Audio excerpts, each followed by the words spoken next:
بسم الله الرحمن الرحيم وصلى الله على نبينا محمد وآله وصحبه أجمعين. نجوك درس من إحمرار نسو ابن مالك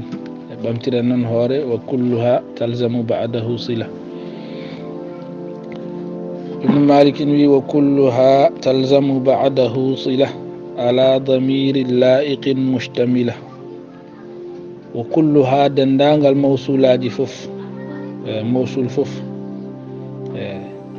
موصول نون أفهمي دندان الموصولات اسمي كودين كالدته موصول حرفي سلمون ان بني كونن. وكلها دندان الموصولات اسمي ينكوجي فف تلزم ان ودو صلة صلة بعده تشغل موصول ود صلة أدتاكو موصول صلة مشتملة sila mo ganduɗa ene mofti ala damirin e damir laiqin lebduɗo bimana jaaduɗo e mawsul o. Mawsul o kala no way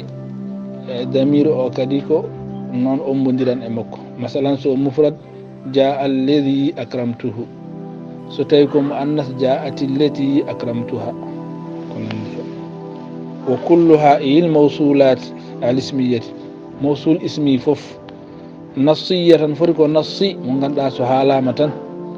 ko mawsul tan wonata ko no alladhi en e furu mudum dum nasiyatan kanat aw wala mushtarakatan wal mushtaraka ko wayno man de wonno man en benni ena wona mawsul ena wona kadi afami de goddum taka man shardan aw istifaman ila akhiri foti non ko mawsul ismi nassi wala ko mushtaraka fo talzamu ba'dahu silatun tu'arrifuhu manem andinam woni waɗamo ma'rifa kanko mawsul o timmune timmira biha ngamde sila o ma'nahu ma'na mawsul wa shartuha sharti makko kanko sila o an takuna konde o laato mustamilatan ala damirin laiqin ay mutabiqin lil mawsuli damiro umul mawsul fil ifradi wat tadhkiri wa furu'ihima wa qad yakhlufuhu dhahiru yamano zahir lomtom kanko afamide non on don damir kotano do mawsul اسمه ظاهر ندارتو دون دان مكو دن جانغاي علم المعاني الاظهار في موضع الادمار كوناندي هن كقوله سعاد التي اضناك حب سعاد وعبادها منك استمر وزاد. سعاد التي سعاد مو غاندا اون سعاد التي اون سعاد اضناك مو غاندا نيونيما حب سعاد وإبعادها وقتل مكو منك إما استمر وزاد.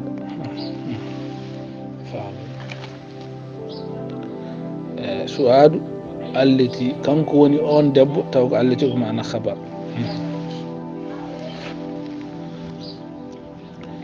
أيوه وقوله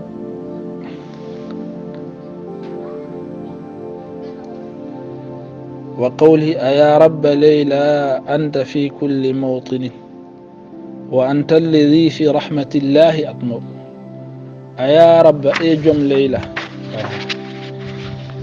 أنت عندي في كل موطن عليك لنك وأنت الذي آوني أون أطمع ممرد منه في رحمة الله بمعنى في رحمته نمد حالك سلو. والنبي ومعك ما يرجه اللفظ ومع لبس وقبح مطلقا قد امتنع. وي ومع وندد كما موصول بعد ما موصول بعد ما ونيوي ماكو من بنين ومن وما وأل تساوي ما ذكر من اما كوين وندد كوين اودو يرجه جيتينتكو اللفظ اللي لفظ ما ولا لفظ من لفظ اوكو مفرد مذكر ودته صلته بدا صله او مفرد مذكر دum do woni ko jiccinte wa ma awundude kama yurajjahu ni jiccinne al lafz wa qadimta na hatima non tarjihul lafz ma labsin son wonde labsu wa qubhin wala son wonde qubhu mutlaqan. ayo dum kam en hattita وما أولد كما وني وين ما وني من يرجح لجتنا اللفظ ومنهم من يؤمن ومنهم من يستمع ɗum ɗo woni ko jiccinta e wiide wa minhum man yuminuna wa minhum man yastami'una heddi noon wa qadimtana a tarjihu lafdi o hattima ma labsin wa qubhin mutlaqan ey wa ma'a wondude ma on ma mawsul yulazimu nibdude al ifrada wa tadhkira mo lafdu mum nibde ifrada tadhkir lafdan kama woni kama waman يرجح اعتبار اللفظ على اعتبار المعنى نحو ومن يقنت يعني ومن يقنت ومنهم من يستمع إليك ومن الناس من يشتري ومن يؤمن بالله ترجيح اللفظ ونيكو جيتشي ادو ترجيح المعنى ومن غير الأرجح نون تعشى فإن وافقتني لا تخونني نكن مثل من يا ذئب يصطحبان تعشى قمت فإن وافقتني لا تخونني سهوري أم أجام فتاكم نكون ما إن لاتو مثل أدم بين من بين ديدو يصطحبان بين غندينو يا ذئب أيدو جوني من يصطحبان نكون أنت وأنا ويصطحبان ومع لبس نون فنوند لبس دونك أعدك وين ركم من أون غوركو سألك لا من وانا أون دبو سألتك دوتو سألتك تو ساودان انت أنيس جيبو نديرات سبي أعدي من سألك تو من سألتك تو غير ساودان هن أتسكاكي معنا ومبدا في له تاو تأنيس جيبو نديرات wadde ɗo nde wondi e labsu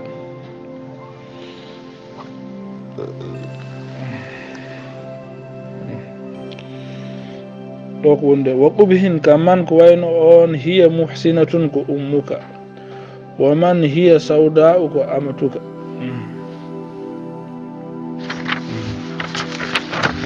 ayo ɗo ene soofi sabi man hiya muhsinatun ummuka ومن هي سوداء أمتك ساي ومن سوداء أن تبى صوفد أدم نون قتلا هي أيوه دودي قدمتنا مطلقا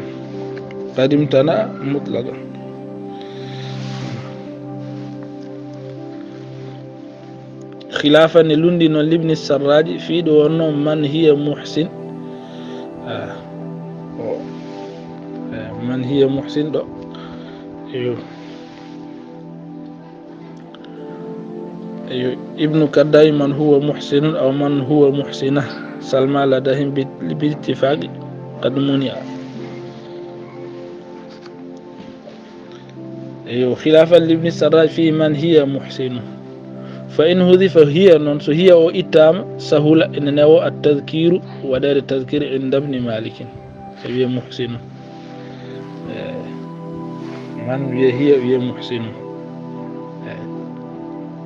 تسقط على لفظ محسن هي تودد so tawino hiya o ittanoma man muhsinun ni sallam won fa en hudifa hiya sahula tadhkiru in ibn malik hala gase ورجح المعنى إذا ما عضد بسابق وبعد لفظ وجد بكثرة واللفظ بعد ذلك بقلة اعتبر ابن مالك ورجح المعنى جيتش المعنى إذا ما عضد ستايك وسم بنرام بسابق قديد ترجيح المعنى جيتش ستاوي ومجوجي إذا ما عضد ستاوي وسم بنرام يعني إذا ما عضد بسابق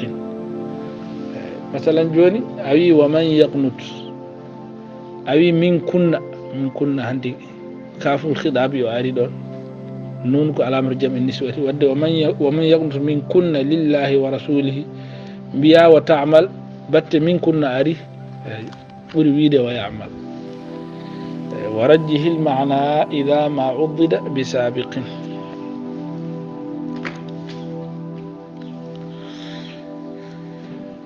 حالة قصيرة وبعد لفظ شغل اعتبار اللفظ ودام اعتبار المعنى بكثرة ويتقال التسكيد على لفظها قصد التسكيد على معنى دوم أنا وضع هيقول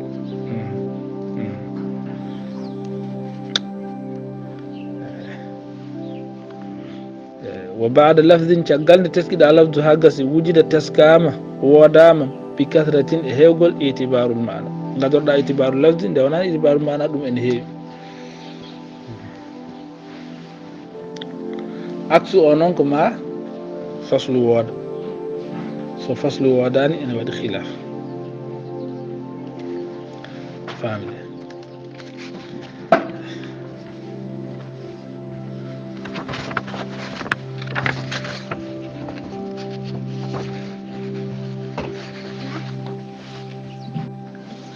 واللفظ بعد ذلك بقلة اعتبر ابن مالك يعني واعتبر ابن مالك اللفظ بعد ذلك تقال تسكاد معنى وهل تدوكو تسكيد لفظ امبي تقال دم معنى ان تسكيد تقال معنى تسكام قد تقال دم قد تسكيد لفظ ابن مالك بي انا ودا كون حيوان دون واعتبر ابن مالك اللفظ بعد ذلك تقال اعتبار أفهم دي المعنى بقلة ورجه المعنى ولا ورجه المعنى على ورجه اعتبار ولا ورجه اعتبار المعنى على اعتبار اللفظ إذا ما عضد بسابق كقوله وإن من النسوان من هي روضة تهيج الرياض حولها وتصوح وإن من النسوان ene rewɓe ene yoga e rewɓe man mo ganduɗa hiya kanum rawdatun ko ɗum zarde tahiju riyadu beeli ene girto hawlaha wa tusawwihu tawde man hiya rawdatun wa inna min anniswani ari wadde mbiya man hiya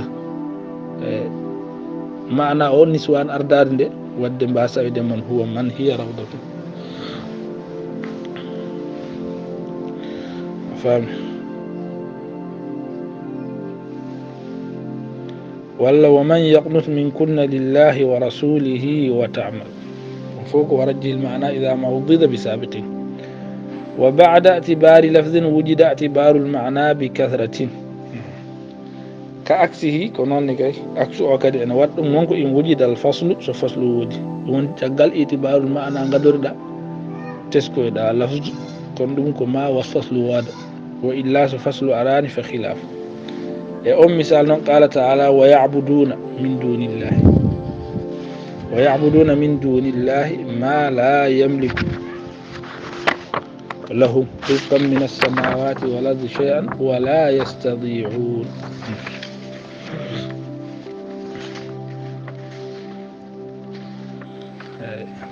ويعبدون من دون الله ما لا يملك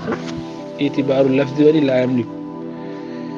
كون ولا يستطيعون ارتياسه ومنهم من يقول إذا لي ولا تفتني ألا في الفتنة سقطوا يعني سقطوا ومنهم من عاهد الله لئن آتانا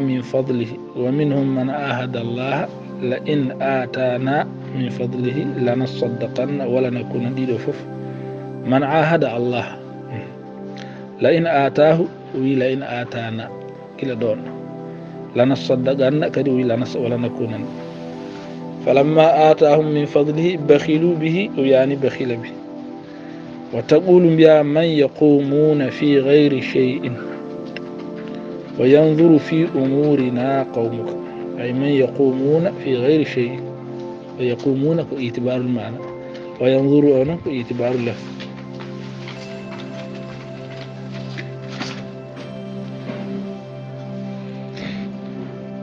واللفظ بعد ذلك بقلة اعتبر ابن مالك نحو من الناس من يشتري دوك اعتبار اللفظ ليضل عن سبيل الله اعتبار اللفظ ويتخذها اعتبار اللفظ أولئك لهم عذاب مهين دوك اعتبار المعنى وإذا تتلى عليه كتون محل الشاهد وأرتق وإذا تتلى عليه وإذا تتلى عليه ومن يؤمن بالله دوك اعتبار اللفظ ويعمل صالحا كدون يكفر عنه سيئاته كدون ويدخله جنات تجري انتهت خالدين فيها أبدا ذلك الفوز العظيم.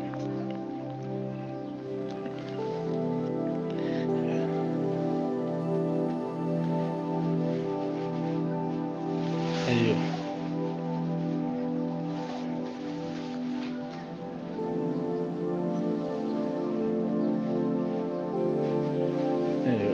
أي قرن أون بري لبين كون أرتين كون من الناس لا لست ممن يكع أو يستكن إذا كافحته خيل الأعادي. لست وانا ممن يكع بمعنى يخضع أو يستكنون إذا كافحته خيل الأعادي يكع ويستكنون حالة قصيرة. لن يتبع الموصول من قبل الصلة بتابع وكلهم لن يصله عنها بالاستثناء ولا بما الخبر ولا بالأجنبي إلا ما ندر. لن يتبع الموصول من قبل الصلة بتابع لن يتبع رونتاك الموصول موصول رونتاك بتابع. مثلا نأت مكو توكيد مكو دو أرتا من قبل الصلة كأدي الصلة. جاء أري الذي أن أكرمته متدمد. العالم وصفيك أفهمت الذي أبدا جاء الذي العالم على عدل سلوها قصة ده تابع مكرها. لن يتبع الموصول موصول روانا انتهاك بتابع من قبل الصلة كأدي صلة.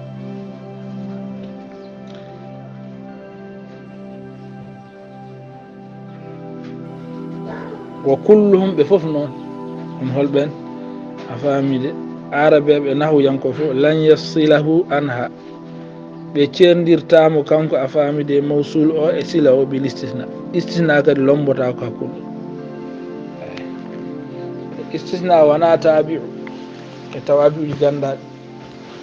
كون أوني كري ko gerde nganda sendita ka kul sila e mawsul awiyata ja alladhina illa zaidan fudda wida da biya akramtu wala bimal khabar woni wala bil khabari khabar kadi lombota ko hakkunde sila e mawsul wala bil ajnabi lombota ko ajnabi woni mo sila o gollani lombota ko illa ma nadara so ndaw ko famdi. لن يتبع الموصول من قبل تمام الصلة بتابع ما تابع فوبادون. وأما ستويكو كونغول جمدون لسنا كمن جعلت ياد دارها تكريت تمنع حبها أن يحصد فمعول. لسنا من لا تاكي كمن جعلت أمين بين ngol leñol badngol kaman amin bayno on ja'alat iyadu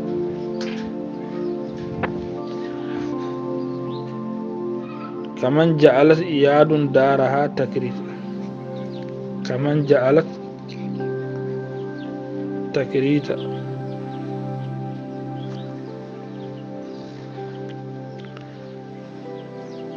lasna kaman ja'alat iyadun daraha takrita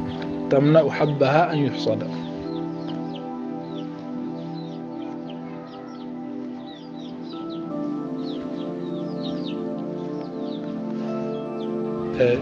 لسنا كمن جعلت أمين بين نقول لنقول دارها تكريت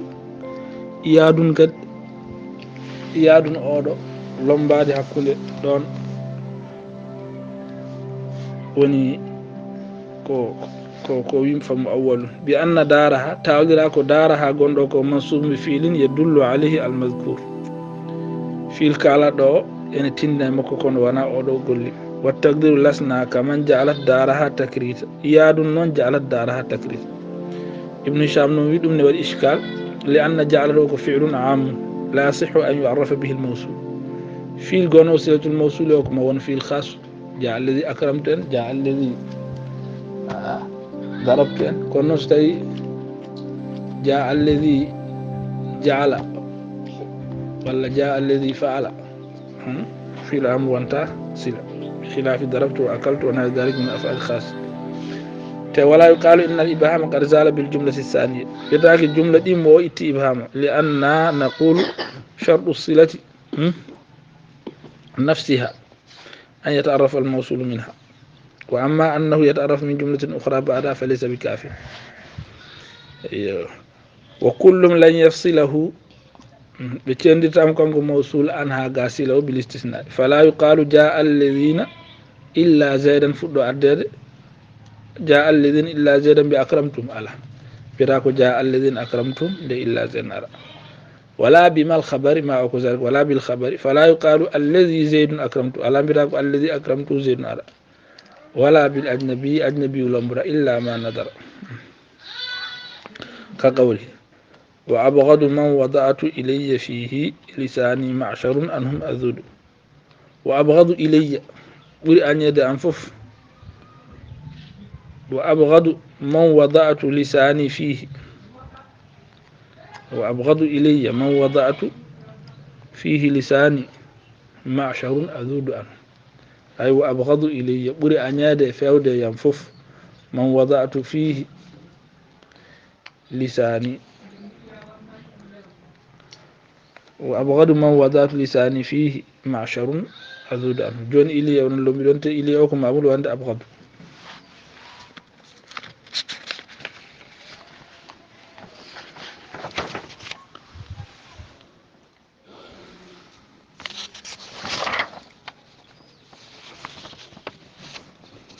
وأما غير الأجنبي ستين وانا أجنبي فيجوز به الفصل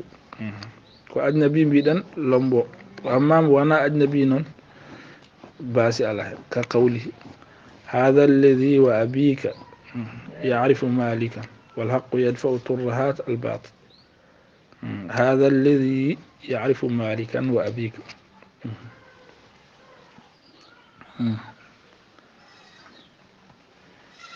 وقولي ماذا ولا عتب في المقدور رمت أما يهضيك بالنجي أم خسر وتضل. ماذا رمت ولا عتب في المقدور بمعنى جملة مؤترية اللهم بدا. وقال وأنت الذي يا سعد أبت بمشهد كريم وأسباب السعادة والمجد. وأنت الذي أبت أمنت بمشهد كريم يا سعد اللهم بدا. فاهم دونو جملة مؤترية أو إن جوتندري موصول أو تبغي وقد تلي أكثر من موصولي وقد يلي الموصول كالمفعول. وقد تلي صلة أو واحد أكثر من موصول واحد بوري هذا موصول غوت ورندا ماجي كانجي فوف وانا سيلا كانجي فوف ولا على وانا سيلا غوت او تندنا مونتنادو o tinna sila momtaɗo sila goto ara range mawsulaji ɓe noddi fof wonnaɗe sila walla ala o tindina e majjimmo sila mum momta o kanko garɗo.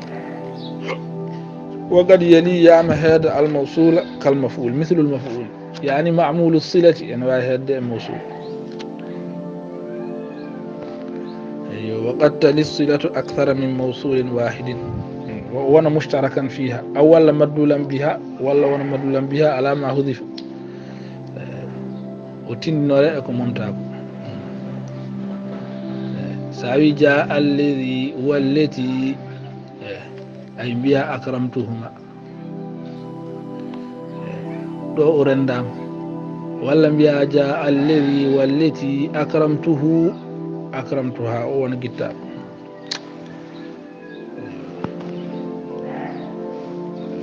قال وعند الذي ولات عدنك إحنة عليك فلا يغرك كيد العواعد. وعند الذي ندعون عادك ولات عدنك إحنة عليك فلا يغرك كيد العواعد. وقال صل الذي والتي متى بآصرة وإن أتأمدا مرماه مرحم.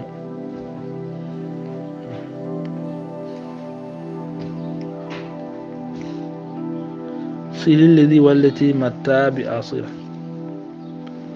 فوت عندم جل وإن أتأمدا مرماه مرحم. وقال من اللواتي والتي واللاتي يزعمن أني كبرت لذاتي بيدو كل داتي من اللواتي والتي واللاتي يزعمن أني كبرت يزعمن أني ما نريد مجكا نفوف. وقد يلي الموصول كالمفعول من المعمولات من المعمولات إنه جاء الذي زيدا ضرب جاء الذي ضرب زيدا أو مفعول ومعمول الصلة وهذا موصول.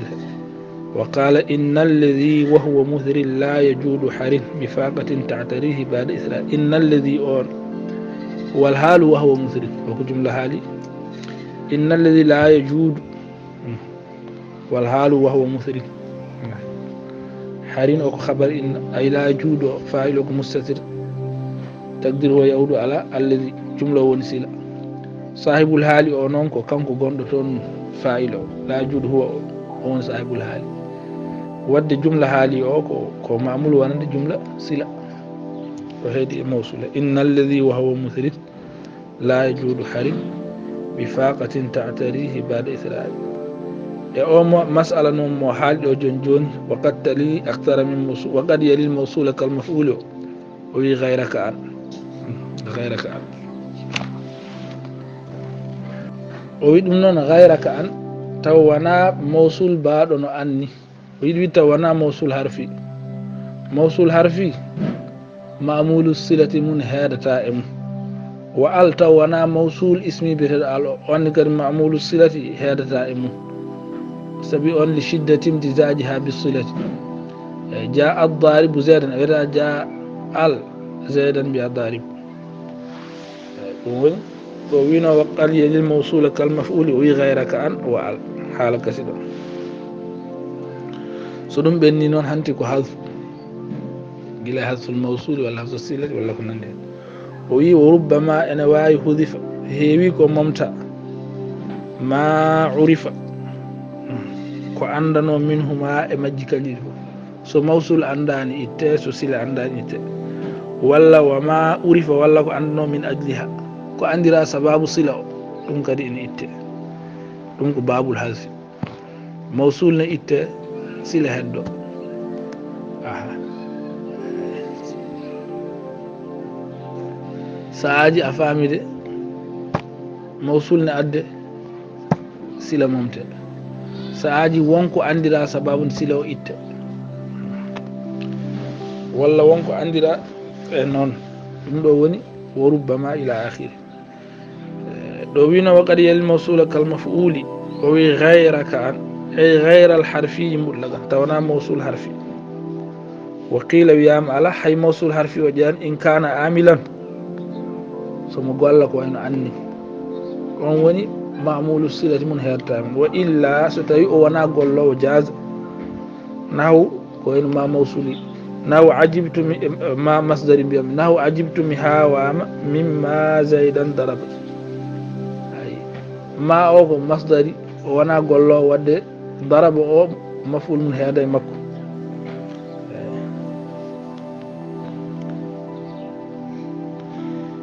ثم غيرك أنواع. وربما حذف ما عرف منهما ولا وما عرف من أجلها ما عرف منهما أي الصلة والموصول بشرط نون كونه معروفا على مثله on batten non o yaton an fayirum nahu amanna billadhi unzila ilayna ay wa billadhi unzila ilaykum amanna billadhi unzila ilayna walladhi o do alfano ko mawsul gadano